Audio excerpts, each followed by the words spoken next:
प्रत्याशी तो हर जगह बहुत है, यहाँ भी है, मगर मदन चौधरी जी जो है कम से कम 30,000 प्लस चुनाव जो है जीत रहे हैं। और एक चीज़ जान जाइए, मैं आपको बता रहा हूँ, और ख़ास करके मैं अपने मुस्लिम समाज के लिए अपील करना चाहता हूँ कि भाई समय है दिमाग खोलने का। आप मेरे बातों पे बात न मानिए, मत सुनिए, कोई बात नहीं है, मगर सोचने की ज़रूरत है कि आप 18% थे, क्या आपको हिस्सेदारी मिला? आरजेडी के लोग हमेशा जो है आपको यूज़ किया है, वोट लेने का काम किया है, दरी बिछवाने का काम किया है, कुर्सी लगवाने का काम किया है, आपके हिस्सेदारी देने की बात नहीं किया। वो दिन कहाँ थे जिस समय रामविलास पासवान जी ने कहे थे लालू प्रसाद यादव जी को कि आप एक काम कीजिए, अपने पार्टी से ही एक मुसलमान कैंडिडेट को दीजिए और हम उसे मुख्यमंत्री बनाते हैं। उस समय तो बैक हो गए थे और आज मुसलमानों को हित की बात करते हैं। अगर हित की बात करते हैं तो आप बताइए कि आज मात्र जो है 18% वाले लोगों को मात्र 19 सीट देते हैं और 14% जो है यादव समाज है उनको 53 सीट मिलता है। क्या ये बेईमानी नहीं है? सोचने की ज़रूरत है। 2% वाले लोगों को डिप्टी सीएम देते हैं और 14% वाले लोगों को मुख्यमंत्री, और मुसलमान केवल दरी बिछाने के काम करेगा।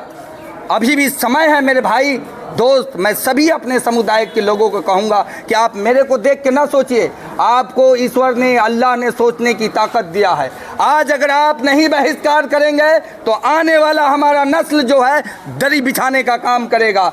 समय आ गया है। मुसलमान भाइयों से मैं अपील करना चाहता हूँ कि ईंट के जवाब पत्थर से देने का काम कीजिए। जिस तरीके से मुसलमानों को उन लोगों ने एक कीड़ा मकोड़ा समझने का काम किया है, समय आ गया है कि उसकी जवाब तभी है कि आप लोग वोट से जो है बहिष्कार कीजिए आरजेडी के लोगों को, तभी आपको हिस्सेदारी मिलेगा। नहीं तो नोट कर लीजिए, हमेशा दरी बिछाने का काम करेगा। क्या 15 साल लालू जी ने सरकार नहीं चलाए? क्या एक भी मुसलमान उनको डिप्टी सीएम के लिए नहीं मिला था? और आज मुसलमानों की हित की बात करते हैं तो क्या हुआ? 14% वाले को 53 गो सीट। क्या ये बेईमानी नहीं है? 18% वाले लोग केवल दरी बिछाएंगे। इसलिए सोचने की ज़रूरत है मुसलमान भाइयों, अब नहीं तो कब। ओवैसी साहब 6 गो सीट मांगे, कहा दे दिए क्योंकि मुसलमान के लीडर तैयार हो जाएगा।